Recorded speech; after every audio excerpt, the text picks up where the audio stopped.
অনেক বেশি ভোগান্তি। একে তো বাস নাই, তারা একের পর এক অজুহাত দিতেছে যে বাস এইখানে, বাস ওইখানে আটকা রয়েছে।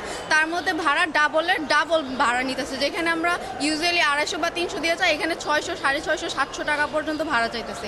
এখন সকাল 7টা থেকে বসে রয়েছে, এখানে কোনো বাস নাই। তারা একের পর একটা অজুহাত দিতেছে, বাস নাই, বসেন, জানি না কখন আসবে।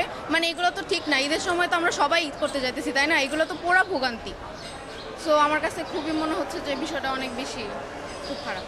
আসতেছে না কেন, সেটা হচ্ছে আপনার গাজীপুর চৌরাস্তায় জ্যাম আছে, চন্দ্রাতে জ্যাম, আপনার যমুনা সেতুতে জ্যাম। এই জিনিসগুলো তো আপনাকে সবাইকে একটু জানতে হবে। মিডিয়া যারা আপনার কাজ করতেছে তাদের কাছে গাড়ি মহাখালী টার্মিনালে ঢোকার মূল সমস্যা হচ্ছে গাজীপুর চৌরাস্তায় জ্যাম, পানি উঠছে বৃষ্টির কারণে। এটা না ভাড়া দ্বিগুণ নিচে যদি নিয়ে থাকে তো সেই ক্ষেত্রে আপনার এখানে অভিযোগ যেখানে করা আছে সেখানে করুক। এখানে দেখা যাচ্ছে নির্বাহী ম্যাজিস্ট্রেট আছে, তাদেরকে অভিযোগ করুক কোন কাউন্টার ভাড়াটা বেশি নিচ্ছে। ইভেন আমাদের এখানে কন্ট্রোল রুম যেটা আছে সেখানে অভিযোগ করুক। তাহলে তো মনে করি একটা সমস্যাটা সমাধান হয়ে যায়।